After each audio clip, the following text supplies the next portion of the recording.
AITA for refusing to let my sister stay with me after she got married and demanded I adjust my lifestyle for her husband. I, 28F, have always been the type to value my independence. I grew up in a pretty large family, so having my own space always felt like a bit of a fantasy. Sharing a room, juggling noise, and accommodating other people's needs were just a part of life. As soon as I was able, I moved out, eventually found a job I loved, and settled into my two-bedroom apartment. It isn't luxurious or anything, but it's mine, and I put a lot of care into making it a place where I feel comfortable and happy. I wouldn't call myself a neat freak, but I definitely value organization and a calm, quiet environment. I live alone, and I honestly adore it. My apartment has this minimalist, peaceful vibe that I've cultivated over the years. I like the idea of having control over my surroundings, and I tend to do little things to make the space feel more personal. One of my rooms is technically a guest room, but I mostly use it as a hobby space. I'll read, paint, listen to music, or just unwind there after work. It's like a mini sanctuary where I can escape, and the setup has always worked perfectly for me.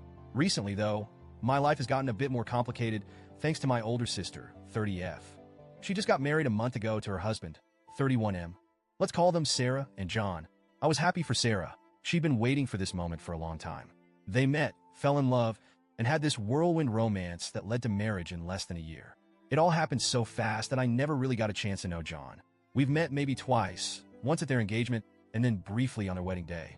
He seems fine, kind of quiet, maybe a little particular about things, but overall he seemed like a decent guy. After the honeymoon phase, Sarah started reaching out to me with the idea of visiting. At first, I thought she just wanted a weekend to catch up, but then she clarified. She and John wanted to stay for a few weeks. They live about 3 hours away from me, so I figured maybe they just wanted a change of scenery. I love my sister, and I wouldn't normally have a problem with her visiting for a bit, so I said yes.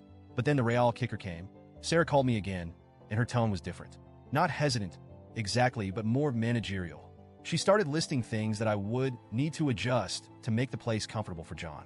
I initially thought she meant practical things like making space for their luggage or maybe putting fresh sheets on the bed. But, oh no, she had way more specific ideas in mind. Here's what she said, and it felt like a total laundry list of demands. 1. Quiet hours. Sarah told me that John works from home, so he needs an extremely quiet environment. They want me to observe quiet hours from 9 a.m. to 5 p.m. every day. That meant no music, no phone calls on speaker, and ideally, no hosting friends during the day. She said John gets distracted easily and needs peace to focus. I'm someone who often plays soft music while I work or clean, and I sometimes have friends over for coffee or just to hang out. This quiet hours rule would completely shift my whole day. 2. Full access to the guest room. The guest room is usually my little hideaway.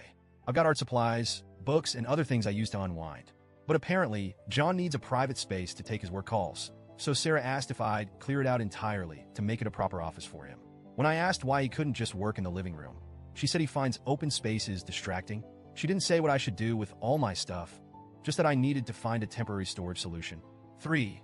No cooking strong-smelling foods. Now, I'm not a chef by any means, but I do enjoy cooking a few things that have strong flavors, like curries or stir-fries with garlic.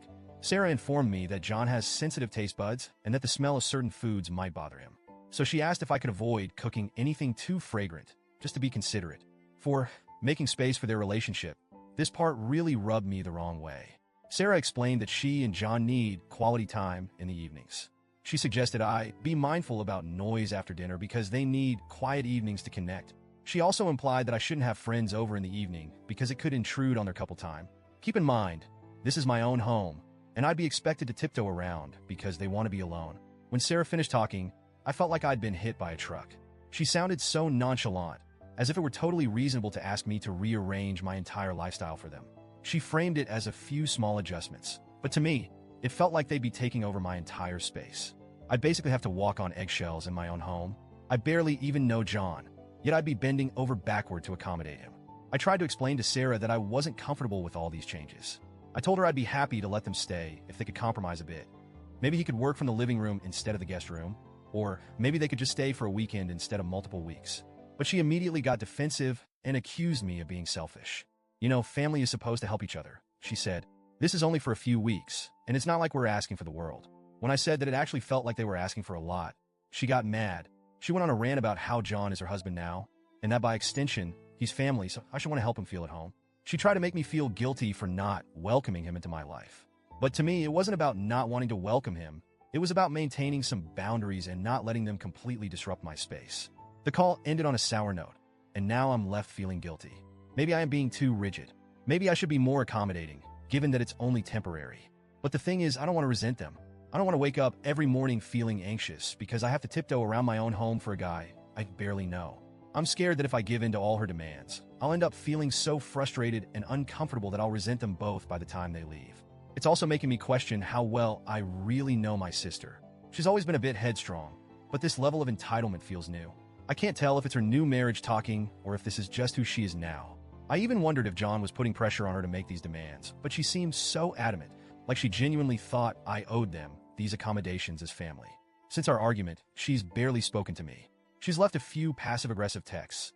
Things like, I guess we'll just have to figure something else out, since it's too much to ask you, or I thought you'd be more supportive as a sister.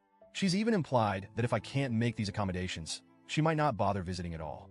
I don't want to lose my relationship with her, but I also don't think it's fair for her to make these demands and expect me to say yes without hesitation. And the guilt has been gnawing at me ever since. Am I being selfish? Should I just put up with it for the sake of family? I genuinely don't know. So, AITA for refusing to let my sister and her husband stay under these conditions? Or should I be more willing to compromise?